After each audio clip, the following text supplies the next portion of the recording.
Hello everybody! Today I would like to talk about catvertising, how cats are depicted in femininity and traditional images in women in advertising. Women, have you ever walked downtown at night and been catcalled? Have you ever been referred to as catty during an argument? Or have your arguments ever turned into a cat fight? Have you ever heard anyone joke about how a cougar is coming onto them at a bar?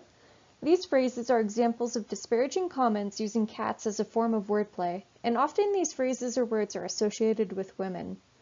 Today, I would like to demonstrate how this link is not only demonstrated in wordplay, but also through consumer advertising.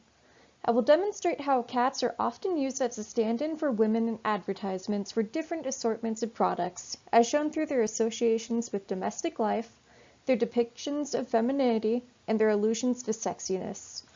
My analysis of 6 advertisements, produced from the 1800s to the present day, will draw connections to these associations, depictions, and allusions.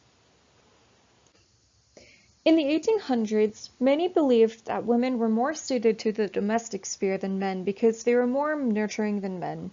These women belonged to what have been called the cult of domesticity, which our textbook addresses as, quote-unquote, a cultural ideology during the first wave of U.S. feminism that claimed women are suited for, and should remain, in the domestic sphere. This draws an interesting connection to cats, which some scholars have proclaimed as suited for domestic cares. One scholar, Mitfart, in his book The Cat, An Introduction to the Study of Backbone Animals, especially mammals, linked the behavior of cats to feminine traits, which addressed why women were regarded to be similar to cats. These connections to domestic life are apparent in many advertisements, ranging from the 1800s to the 1950s to even today. This advertisement on screen for cold medicine depicts a young girl tending to her cat as a mother would to a baby in order to nurture it back to health. The advertisement reinforces the gendered norms of 1893, as this advertisement subtly alludes to the girl's future of becoming a housewife. It also reinforces the connection between cats and women, as the cat is a stand-in for a baby.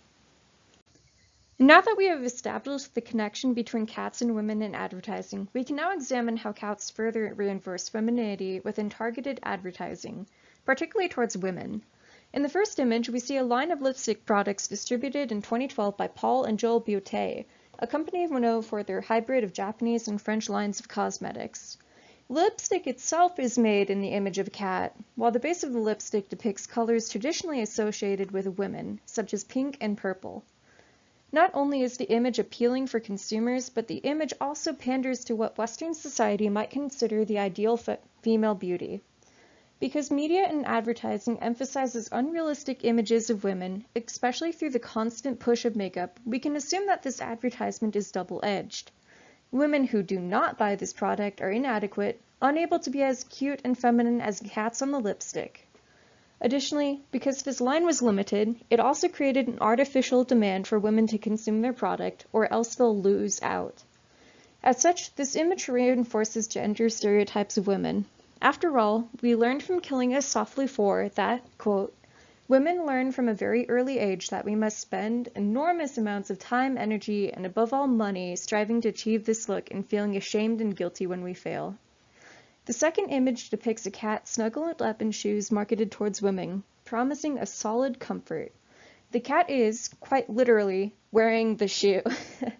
As such, the cat stands in as the depiction of the women in this advertisement.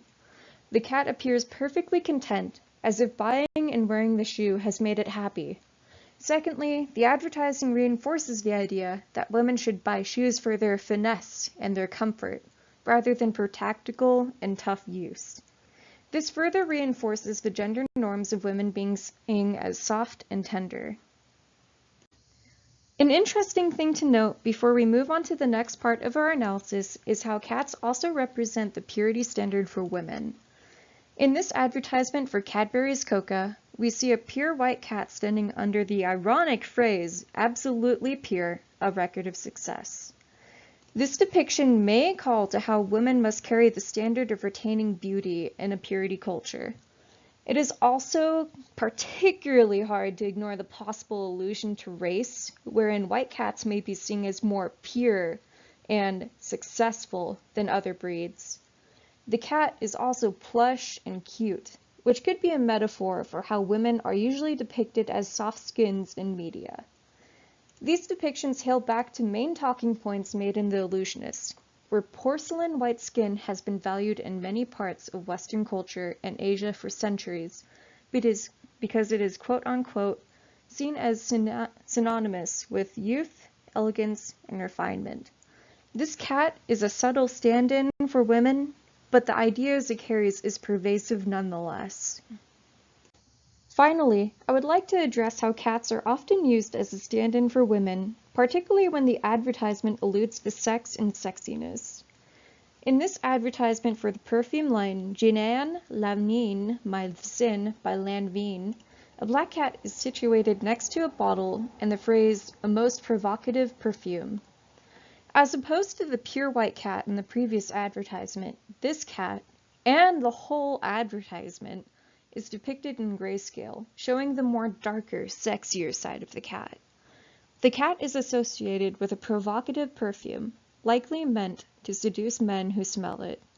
The Lanvin line of products has continually used this advertisement targeting women since the early 1920s, though more recent advertisements have shown women in provocative poses alongside the felines, as seen in the one underneath the image. The Illusionists illustrate this paradox easily. When products are sexualized, people and products become the same. When women are objectified, we're more fragile, more vulnerable, less powerful. As such, the cat, the woman, and the product are all sexualized to promote insecurity in women, especially towards their sexuality. As seen in the previous slide and in this one, they must be both pure, stain-free, and sexy, white and black, at the same time.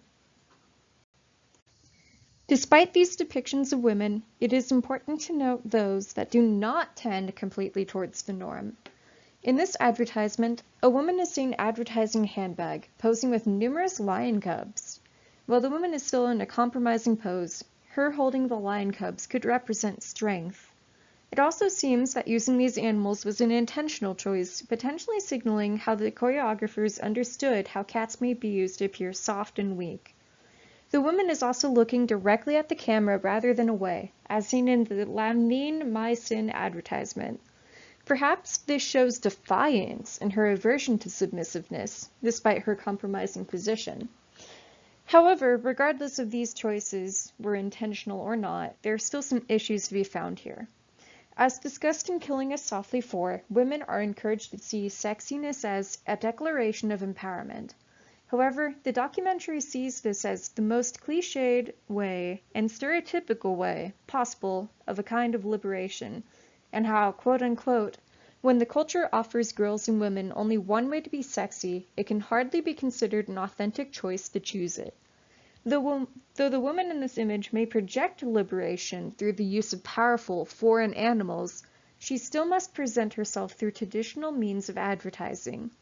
That is to say, she must expose all of herself to the world, and thus be subject to the world's judgment on her beauty standards. These representations of femininity depict and further reinforce the traditional way of regarding women, which may be detrimental to society as a whole as we progress into a society adopting progressive and temporary feminism movements.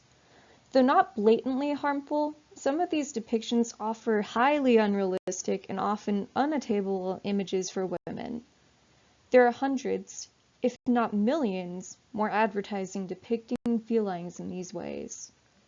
Regardless, I hope that my analysis has proven how cats are used in advertising as stand-in for women and how they depict the traditional woman. If you're interested in learning more about this topic, here is my works cited list along with some of the websites that I referenced and found some of the images in. Thank you!